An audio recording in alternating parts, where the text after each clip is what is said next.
The 5 Nights at Freddy's lore can drive you insane, as piecing everything together is no easy task. But don't worry, because I'm here to make sense of the events that happen in the games. This is Frederick at FNAF Insider, and today I'm explaining the timeline of the video game franchise. Ready? Let's start.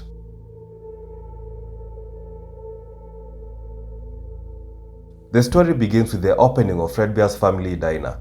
Two friends, William Afton and Henry Emily, opened the diner sometime between the late 70s and early 80s. The diner's main entertainers were Fredbear and Spring Bonnie, two mascots with double functionality. William and Henry could wear them as costumes, but they could also work as standalone animatronics. The suit used spring lock technology, which was incredibly faulty, but more on that later. Business was booming, and William and Henry soon founded Fazbear Entertainment and opened other restaurants, including Freddy Fazbear's Pizza and Circus Baby's Pizza World. However, there's one thing you need to know about William Afton. He was a deranged psychopath and child killer. He wore the Spring Bonnie suit, lured children one by one into the safe room of Freddy Fazbear's Pizza, killed them, and hid their bodies inside the animatronic suits. Henry caught on to William's true nature, and he created an animatronic called the Puppet to keep his daughter Charlie safe. However, one day some kids locked Charlie outside the restaurant. The puppet was stuck inside a box. Sensing his opportunity, William killed Charlie and dragged her into an alley. The puppet finally broke free and went searching for her. But when it found her, Charlie's spirit took possession of the animatronic. As this happened, trouble was brewing in the Afton household. His sons, Mike and the crying child, who some called Ivan, though it hasn't been confirmed, were often at odds. Mike, the older brother, enjoyed bullying the crying child. One day, however, he took things too far. During the crying child's party at Fredbear's family diner, Mike and his buddies grabbed the poor boy and forced his head into Fredbear's mouth. The boy's tears activated the spring locks, and Fredbear beat down into the crying child's head, crushing his skull. This incident is known as the Bite of 83, and Fredbear's family diner shut down soon afterwards. Now, remember the children William Afton killed? Authorities never found them, but people who came to Freddy Fazbear's Pizza soon complained of the smell coming from the animatronics, which also started oozing blood and mucus. Soon, this restaurant also shut down, but not before the slain children's souls possessed the animatronics they were stuffed into.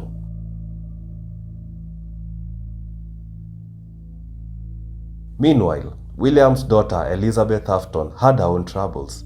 She became attached to the main attraction in Circus Baby's Pizza World, an animatronic called Circus Baby. However, William had programmed her to kidnap or kill children if they were ever alone with her. He wanted to collect Remnant, a substance which bonds your soul to an animatronic and makes you immortal. He warned Elizabeth against getting too close to Circus Baby, which was basically a death robot. However, Elizabeth let Circus Baby lure her, and the animatronic tragically killed her. Elizabeth's soul latched onto the animatronic. Circus Baby Pizza World also shut down, and William Afton got fired from Fazbear Entertainment.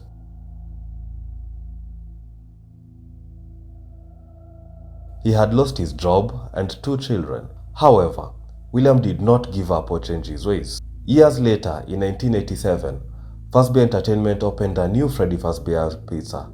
This new facility had more kid-friendly animatronics with facial recognition software that scanned for criminals. The classic animatronics were kept in the back and used for parts. William Afton disguised himself and got a job as a security guard. He lured more children to their deaths, which became the second missing children incident. And soon, the Bite of 87 occurred. Jeremy Fitzgerald was the night security guard during its final week. After 5 nights, he was moved to the day shift, a move that proved fatal. An animatronic bit off his frontal lobe, leaving him catatonic. This restaurant also closed down soon after, and the animatronics were sent to Circus Baby's Entertainment and Rentals, an underground facility to be scrapped.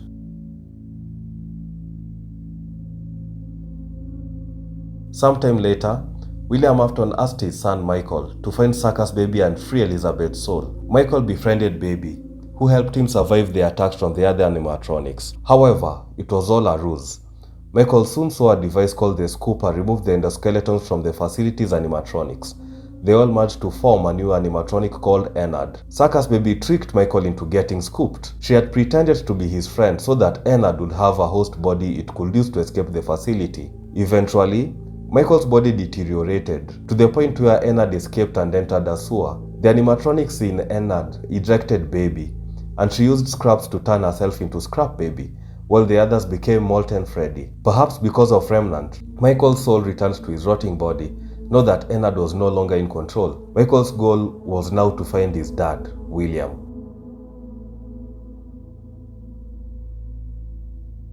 Speaking of William, the child killer had snuck into the abandoned Freddy Fazbear's pizza. He destroyed the animatronics, but in doing so, freed the spirits that had been inhabiting them, the spirits of the children he himself had murdered in cold blood.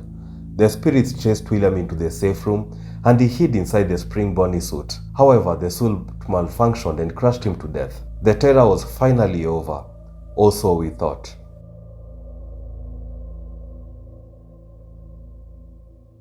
Fast forward 30 years, and some geniuses thought it would be a great idea to create a horror attraction based on the terrors of the killer animatronics. They opened Fazbear Frights and salvaged relics from the old restaurant, including Spring Bonnie. William Afton's soul had fused with the animatronic, turning him into Springtrap. Michael Afton got a job at the new location, and when he found his undead father, he burned the place down. Unfortunately, this wasn't enough to destroy Springtrap. In the meantime, Henry and Emily opened a new restaurant as a way to lure the scattered animatronics and get them all together. Michael Afton heard about Henry's plan, and he became the restaurant's manager. Once all the animatronics were together, Henry revealed his master plan, to burn the place down and release their souls. Michael could have escaped, but he chose to remain and burn with them. While the souls were released and finally found peace, William Afton was sent to a kind of purgatory where he was endlessly tortured. However, this wasn't the end of William. He had uploaded his digital consciousness before dying, and it ended up being uploaded to the Fazbear virtual experience game, becoming Glitchtrap. This was a digital virus that slowly influenced users and tried to possess them. Glitchtrap eventually succeeded with a tester called Vanessa, creating an alter ego called Vanny that he controlled.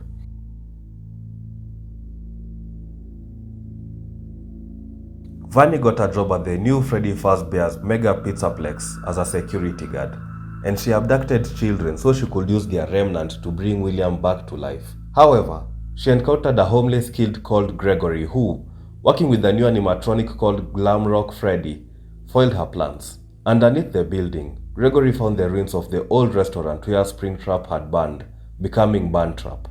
But Burntrap was not dead, perhaps because of the remnant he received as Glitchtrap. And as much as he tried, Gregory couldn't destroy him. But there was something that could. The animatronics that had burned with Springtrap had turned into a huge blob. The blob grabbed William Afton and dragged him away to an unknown fate.